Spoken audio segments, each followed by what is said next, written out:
Bang. Ya, bang. Jual apa Jual chicken tender, bang. Chicken tender. Oh, sedapnya. Saya nak juga Habis nak makan apa? Kita ada ori, ada spicy, ada Thai, ada mi. Oh, banyak pilihan.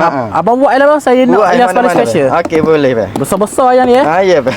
Oh, ayam dia celup dulu bang. Kita celup dulu, bang. Oh, ni sos ke bang? Buat ni spicy, buat ni Thai. Oh, ni spicy, ni Thai. Oh, ya ha. Oh, ni lah preset dia. Saya nak ke sos. Ni preset dia.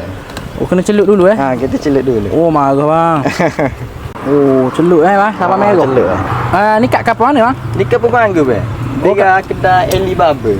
Oh, Kampung Banggu situ tu kan, Oh, buat ni Thai. Ni preset Thai. Okey bang, Thai Oh, celup-celup dulu Oh, lepas tu ni ke apa bang? Ni sebut dia tu. Sebut dia. Bijang. Bijang, sebut bijang Oh, lepas tu dia sekali nge-fry bang? Sekali nge-fry. Sekali nge-fry Oh, banyak ni berapa ya? Oh, ni 10. 10 ya je bang? 10 ya je. Oi, murah Kampung Banggu. Murah.